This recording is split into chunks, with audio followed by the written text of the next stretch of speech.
Hello friends, स्वागत है आपका इस चैनल पर। तो आज हम 12th क्लास के इंग्लिश के जितने भी राइटर है, प्रोज सेक्शन के, पोएट्री सेक्शन के, सभी के हम बोर्ड और डेट के बारे में बात करने वाले हैं। उनका जन्म और मृत्यु कब हुआ। देखिए, आप बहुत सारे ये तो हो रहे, सबसे ज़्यादा जो प्रश्न आते हैं वो आते हैं आपका ऑब्जेक्टिव टाइप क्वेश्चन में, कि आपके पूछ दिया जाता है कि महात्मा गांधी का डेट कब हुआ था, बोर्न कब हुआ था, यानी जन्म कब हुआ, मृत्यु कब हुआ था। और उसके बाद जो आप एक्सप्लेनेशन बनाते हैं, एक्सप्लेनेशन जो तो आपका होता है, कितना नंबर का होता है ये? तो ये जो होता है 4 मार्क्स जो आपका होता है, यानी 2 मार्क्स जो आपको क्या करता है, एक एक को आपको बनाने पर आपको 2 मार्क्स दिया जाता है, यानी कुल आपको 8 मार्क्स का होता है। 4 मार्क्स आपका होता है प्रोज सेक्शन से और आपका 4 मार्क्स होता है पोएट्री सेक्शन, यानी दो लाइन दिया होता है, उसको आपको एक्सप्लेन करना होता है। इसमें भी आप जन्म मृत्यु आपको याद है तो आपको इसमें भी लगा सकते हैं। सबसे पहले लिखा जाता है कि ये जो लाइन है कहाँ से लिया गया है, इसके राइटर के बारे में थोड़ा बहुत लिखना होता है। उसके बाद लाइन के बारे में लिखना होता है। तो ये भी आपको यहाँ पे भी काम आएगा। और अगर आप समरी लिखेंगे, एक होता है आपका समरी जो कि 5 नंबर का दिया जाता है। कितना नंबर का समरी जो होता है आपको, वो आपको 5 नंबर का पूछा जाता है। प्रोज सेक्शन से 5 नंबर आपको प्रोज सेक्शन से पूछा जाता है और 5 नंबर आपको होता है पोएट्री सेक्शन से। 5 नंबर प्रोज सेक्शन से, 5 नंबर पोएट्री सेक्शन से आपको पूछा जाता है, यानी कि 10 नंबर का आपका आता है, ये आपका समरी आता है। 10 नंबर का समरी आपको पूछा जाता है, तो इसलिए आपको बहुत इंपॉर्टेंट है। यानी इसमें भी आपको जन्म मृत्यु के बारे में लिख सकते हैं। तो और ऑब्जेक्टिव टाइप क्वेश्चन में तो पूछा जाता नहीं, बहुत ज़्यादा काम आएगा अगर आप इसको याद कर लेते। तो वही आपको बताने वाले हैं। सबसे पहले देखिए, प्रोज सेक्शन का जो राइटर है, सबसे पहले महात्मा गांधी। महात्मा गांधी को कौन नहीं जानता है, आप सभी लोग जानते होंगे। इन्हें हम फादर ऑफ नेशन के नाम से जानते हैं और ये राष्ट्रपिता है हमारे। तो इनका जो जन्म हुआ था वो हुआ था 1869 में जन्म हुआ था और मृत्यु हुआ था 1948 में। यानी कि आपका ये समझ गए कि आपका जन्म और मृत्यु कब हुआ था, ये हमेशा पूछा जाता है। तो इसको क्या करेंगे, अगर संभव हो तो याद कर लेंगे। और जो दूसरा राइटर है वो है डॉक्टर जाकिर हुसैन।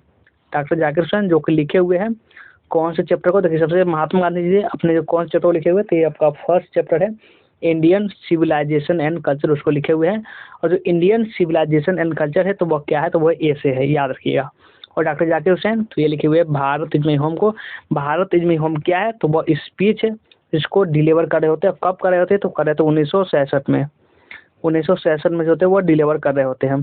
किस पद पर कर रहे होते हैं, तो प्रेसिडेंट के वो पद पर कर रहे होते हैं, यानी कि वो राष्ट्र जो पति होते हैं उसके शपथ ले रहे होते हैं, तभी जो क्या करते हुए भाषण देते हैं। और एक में प्यारा सा लाइन बोलते हैं कि Bharat is my home and its people are my family, यानी भारत जो है, पूरा भारत मेरा घर है और वहाँ के जो परिवार है, वहाँ के जो लोग हैं वो मेरा परिवार है। ये जो लाइन होता है, बहुत सारी लाइन जो है पूछा गया है और ये भी आपको याद रखेंगे। और इनका जो जन्म हुआ था तो ये 1897 में हुआ था और ये आपका 1969 में इनकी मृत्यु हुई थी। ये मात्र 72 साल ही जीवित रहे थे, क्योंकि ये भी 72 साल कितने साल जीवित रहे थे ये भी एक बार ऑब्जेक्टिव क्वेश्चन में आया था, इसलिए ये भी आपको हम बता दिए हैं। और वो तीसरा राइटर है आपका मनोहर माल गांवकर। ये जो मनोहर माल गांवकर है, ये लिखे हुए हैं अ पिंच ऑफ स्नफ को। अ पिंच ऑफ स्नफ क्या है, तो ये एक प्रकार की है कॉमिक एंड एडवेंचर जो है स्टोरी, यानी कि वो जोखिम और मजाक से भरा हुआ वो कहानी। इस मेन पात्र में होते हैं अपने ये नानू काका। मेन पात्र में नानू काका होते हैं। नानू काका जो कहाँ से आ रहे होते हैं, तो ये दिल्ली से आ रहे होते हैं। दिल्ली से। और किसके यहाँ आ रहे होते हैं, तो अपने क्या होते हैं, अपने सिस्टर के यहाँ आ रहे होते हैं, यानी अपनी बहन के यहाँ पे वो आ रहे होते हैं। और आपका जो लेखक जो होते हैं, जो लेखक कौन, मनोहर माल गांवकर, वो किस पद पर होते हैं, तो ये अंडर सेक्रेटरी होते हैं। क्या ये होते हैं आपका अंडर सेक्रेटरी, यानी कि उप सचिव होते हैं। यानी कि जो ट्रेनिंग पर होते हैं, यानी कि पूरे तरह से आप उस उप सचिव भी नहीं बने होते हैं, यानी पूरे तरफ से ट्रेनिंग पे इनको दिया जाता है, यानी सिखाया जाता है कि कैसे बनाया जाता है बस। तभी इनको जो पता चलता है कि हाँ ये हमको मिला सकता है, किसे, मंत्री से, वो मिनिस्टर से मिलना चाहते थे। तो मनोहर माल गांवकर था, इनका जन्म हुआ था 1913 में और आपका जो मृत्यु हुआ था 2010 में हुआ था। ये आपको बुक में नहीं दिया हुआ है, आपको एडिशनल जानकारी आपको दे रहे हैं, क्योंकि हो सकता है कि कोई पूछे तो आपको याद रखना है। और ये मार्टिन लूथर किंग जूनियर, इसको अब तो आप जानते होंगे। इनको सबसे बड़ी बात, इनको ब्लैक गांधी के नाम से भी जाना जाता है, यानी कि ब्लैक गांधी, क्योंकि ये भी वैसे प्रकार जैसे गांधी जी जैसे व्यवहार करते हैं, इसलिए इनको भी ब्लैक गांधी कहते हैं। क्यों कहा जाता था, क्योंकि बहुत काले थे, बहुत ज़्यादा काले थे। और ये कहाँ के थे, तो ये अमेरिका के रहने वाले थे। ये अमेरिका के रहने वाले थे। और एक कौन से चैप्टर लिखे हुए, तो ये भी लिखे हुए हैं, वो आपका आई हैव ए ड्रीम, जो क्या है, तो वो भाषण है, यानी कि मेरा जो एक सपना है वो ही आपका इनका भाषण है। उसमें क्या करते हैं, निगरों के जो आज़ादी के लिए वो भाषण देते हैं, ताकि उनको, जो काले लोग को बहुत बार क्या होता था अमेरिका में कि और काले लोग को बहुत कम अधिकार दिया जाता था, यानी जो गोरे लोग जो कर सकते थे वो काले लोग नहीं कर सकते थे, ऐसा उनको वहाँ पे माना जाता था। और ये बहुत निगरों के साथ बहुत अन्याय किया जाता था। कौन से राज्य में, तो अलबामा जो होता है वहाँ पे किया था। तो ये जो स्पीच देते हैं तो उसके बाद कुछ सुधार होता है, इसलिए मार्टिन लूथर किंग जूनियर का जो जन्म हुआ था वो हुआ था 1929 में, और 1968 में इनकी क्या हुई थी, मृत्यु हुई थी। और इनको 1964 में 1963 में ये भाषण देते हैं, और 1964 में इनको एक पुरस्कार मिला होता है। पुरस्कार कौन होता है, तो वो होता है अपन नोबेल प्राइज। तो कुछ आपको बता रहे हैं, ये सभी आपको ध्यान रखना है। और अगला जो आपका राइटर है वो है ब्रैटन रसेल। ब्रैटन रसेल कौन से चैप्टर को लिखे थे, अगर बात करें तो ये लिखे थे ideas that have help Mankind को, ये लिखे हुए थे।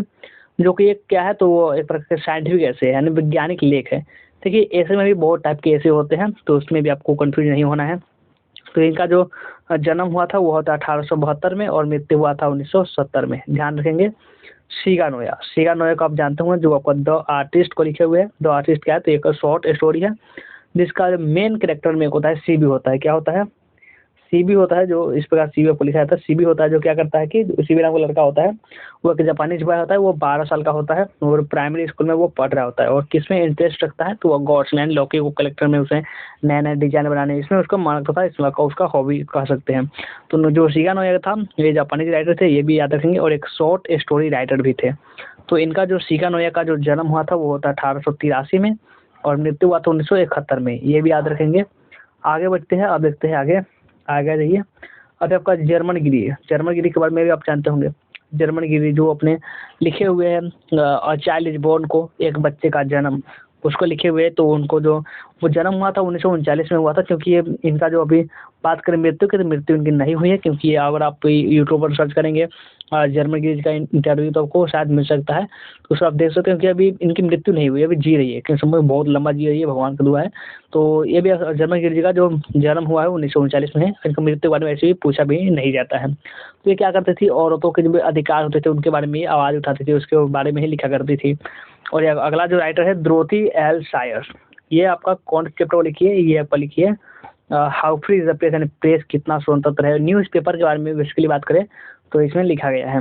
इनका जो जन्म हुआ था 1893 में हुआ था, और मृत्यु 1957 में हुआ था। एचिवेट्स, एचिवेट्स को भी आप जानते होंगे, ये आपका द अर्थ को लिखे हुए। द अर्थ का जो मेन पार्ट होता है वो होता है बेंजी। द अर्थ का जो मेन पार्ट होता है जो बेंजी होता है, जो कि आपका हैंस में इंटरेस्ट होता है, हैन, यानी कि वो मुर्गियों के व्यापार कर रहा था। कि आपको दो एक और स्टोरी है, जो पूरे बात करें रेनबो में, तो रेनबो में आपको कितने स्टोरी बात करते हैं, हम वो भी बता ही देते हैं आपको। ये आपको जो रेनबो बुक है उसमें आपको कितने स्टोरी है, तो उसमें आपको 3 है। कितने, 3 स्टोरी है। सबसे जो पहला है वो है, उनका नाम है, क्या नाम है, अ पिंच ऑफ स्नफ।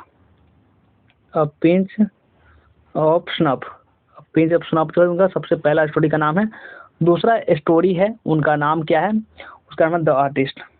उसका नाम है द आर्टिस्ट, आप लोग पता होगा द आर्टिस्ट है। और जो तीसरा जो है उनका नाम है द अर्थ। तीसरा स्टोरी का नाम क्या है, the earth, T S A R T S, the earth. यानी इसका मेन पात्र की बात करें इसमें है, इसका जो मेन पात्र है किसका, पिंच ऑफ स्नफ का, इसके नानू का है, इसके नानू का है मेन पात्र में। और इसमें जो द आर्टिस्ट में है, द आर्टिस्ट के जो मेन पात्र है वो सीबी है, और द अर्थ के जो है वह बेंजीम। तो इसमें पूरा समझ लीजिए, जो नानू का होते हैं वे दिल्ली से आ रहे होते हैं, याद रखेंगे। और जो सीबी होता है वो गॉड्स में इंटरेस्ट रखता है, और जो द अर्थ वाले जो बेंजी होता है वो मुर्गियों का व्यापार करता है। कुछ इसमें जानकारी तो जो आपको हम बता दिए, तो इसमें भी आप समझ गए हो। अगला है जो, तो ये एच का जो जन्म हुआ था वो हुआ था 1905 में, मृत्यु हुआ था 1974 में, याद रखेंगे।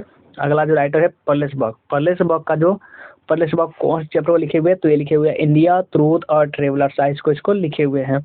इनका जो जन्म की बात करें तो 1892 में हुआ था, और मृत्यु हुआ था 1973 में। एंटोन चेकअप, अगला जो राइटर है Anton checkup.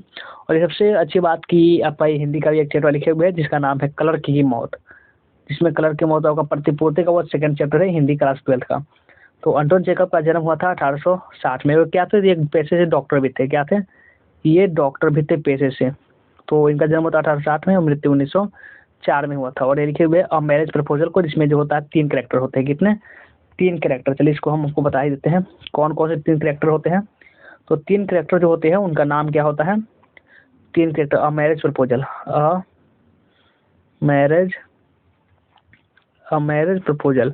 A marriage proposal का जो 3 जो कैरेक्टर होते हैं उनका नाम, एक और नाम होता है लोमो, एक का नाम होता है लोमो, और एक का नाम होता है नटालिया, एक का नाम होता है नटालिया, और एक का नाम होता है चुबोको। चुबुको एक का नाम होता है। चुबुको जो होता है वो जो नटालिया जो होती है वो चुमोको की बेटी होती है। जो लोमो होता है इसको प्यार होता है नटालिया से, यानी कि जो लोमो होते हैं और चुमोको एक तरह से पड़ोसी भी होते हैं और एक तरह से दोस्त भी, बहुत अच्छे दोस्त भी होते हैं। यानी कि ये कुछ होता है जो आपको बता दिया। अब इसमें देखिए आगे आइए, फटाफट से आगे आइए। अभी आपका बचा हुआ है जॉर्डन। जॉर्डन जो कि sweetest love I do not को लिखे हुआ। लव स्टोरी की बात करें इसमें आपको दो है, सबसे अच्छा जो दो है, एक है आपका मैरिज प्रपोजल और एक आपका sweetest love I do not को। इसमें लव के बारे में बात किया गया है। तो ये जो जॉर्डन जो है ये sweetest love I do not को लिखे हुए, इनका जन्म 1572 में हुआ था और 1631 में इनकी मृत्यु हुई थी। और जो ये है आपका लैंग्वेज की बात करें, जो जॉर्डन लिखे हुए sweetest love I do not को, लैंग्वेज बहुत हार्ड, क्योंकि ये ओल्ड इंग्लिश में लिखा गया, जो पहले का इंग्लिश, क्योंकि आप इसकी बात करें तो आप जो समझ में आ जाएगा, लेकिन इसमें कुछ ऐसे ऐसे स्पेलिंग का प्रयोग किया गया है जो कि आप नहीं जानते होंगे। Sweetest love I do not आप पढ़कर देख सकते हैं। तो अब आगे बढ़िए। अब आइए आपका है वॉल्ट विथमैन। वॉल्ट विथमैन जो कि सॉन्ग ऑफ माई सेल्फ को लिखे हुए हैं, खुद के लिए गीत उसको लिखे हुए हैं। तो ये जो बहुत सारी रचना है, लिप्स ऑफ ग्राफ्स है, वो आपको बहुत फेमस है, जो 1855 में पब्लिश हुआ था, याद रखेंगे। तो वॉल्ट विथमैन का 1819 में जन्म हुआ था और 1892 में इनकी मृत्यु हो गई थी। W.H. ऑर्डिन जो कि now the leaves are falling fast पर लिखे हुए हैं, यानी कि पत्ते गिर रहे हैं अब तेजी से, उस चैप्टर पर लिखे हुए हैं। तो ये उनका जो जन्म हुआ था 1907 में और मृत्यु 1939 में हुआ था। जॉन किट्स जो कि और टू ऑटम को लिखे होते हैं, जो कि इसमें बात क्या होता है, जो सूरज होता है, जो ऑटम से आता है, वो साजिश कर रहा होता है कि क्या करना है, कि जो फल को पका देना है और मौसम को और हसीन बना देने, बहुत कुछ करना है। जो साजिश कर रहे होते हैं, बहुत क्लोज मौसम फ्रेंड होते हैं, बहुत ही अच्छे घनिष्ठ मित्र होते हैं। जॉन किट्स जिनका जन्म 1795 में हुआ था और 1821 में क्या हुआ था, मृत्यु हुआ था। वाल्टर डिलामेयर जो एन एपिटाफ को लिखे होते हैं, जिसमें एक स्त्री होती है, उसके बारे में क्या कहता है, उसमें बताया जाता है कि वो स्त्री जो होती है, वो जो लेडी जो होती है वो मर चुकी होती है, उसके याद में जो होता है एन एपिटाफ जो चैप्टर को वो लिखे होते हैं। तो 1873 में इनके जन्म हुआ था, 1956 में इनकी मृत्यु हुआ था। रूपर्ट ब्रूक जो कि द सोल्जर को लिखे हुए हैं। द सोल्जर जो क्या है, एक प्रकार का सोनेट होता है, सोनेट। और सोनेट में क्या होता है कि जो 6 लाइन के जो पोएम होते हैं उसको सिक्सटेट कहा जाता था, और जो 8 लाइन के जो पोएम होते हैं उसको ऑक्टेव कहा जाता था। तो ये भी आप ध्यान रखेंगे। तो ये रूपर्ट ब्रूक का जन्म 1887 में, 1915 में इनकी मृत्यु हुई थी। टी.एस. एलियट जो कि मैकाविटी द मिस्टिक कैट को लिखे होते हैं, यानी कि एक रहस्यमय बिल्ली। इसमें बिल्ली क्या करता है, बहुत सारे क्राइम करता है, लेकिन कितने पूरे जो पुलिस फोर्स होते हैं वो भी मिलकर उनको नहीं पकड़ा जाता है। नेपोलियन ऑफ क्राइम उसको कहा जाता था, कभी नाम दिए थे। 1888 में का जो जन्म हुआ था और 1965 में इनकी मृत्यु हुआ था। बढ़िए, अब आगे देखते हैं केकीएन दारूवाला। केकीएन दारूवाला जो कि फायर हिम को लिखे होते हैं, जो जन्म है 1967 में। मृत्यु के बारे में भी कोई जानकारी नहीं है और इसलिए मुझे पता नहीं है, लेकिन नहीं भी होगा। डी.एच. लॉरेंस जो कि स्नेक चैप्टर को लिखे हुए हैं, इनका जन्म 1885 में, 1930 में इनकी मृत्यु होती है। कमला दास जो कि 1966 में इनके जन्म हुआ था, 2009 में इनका क्या होता है, मृत्यु होता है। इनके बारे में भी अभी बुक में आपको नहीं दिया हुआ है। तो कमला दास जो कि लिखे हुए कौन चैप्टर को, ये आपका जो लास्ट वाला चैप्टर है माई ग्रैंड मदर हाउस, इस प्रकार से तो उसको लिखे हुए हैं। और ये क्या है, तो ये इसमें अपने ऑटोबायोग्राफी है। ये क्या है, तो इनका जो होता है ऑटोबायोग्राफी है। तो ये आप ध्यान रखेंगे। तो आज का यह वीडियो कैसा लगा हमें कमेंट करके जरूर बताएंगे। पसंद आया तो लाइक तो बनता है, लाइक कर जरूर कर लेंगे, शेयर भी कर देंगे। जो नए बच्चे होंगे इस चैनल को सब्सक्राइब भी कर लेंगे। चलिए वीडियो को एंड करते हैं, मिलते हैं किसी नेक्स्ट वीडियो में। व्हाट्सएप ग्रुप जाने के लिए तो कर लेंगे, डिस्क्रिप्शन में आपको लिंक मिल जाएगा।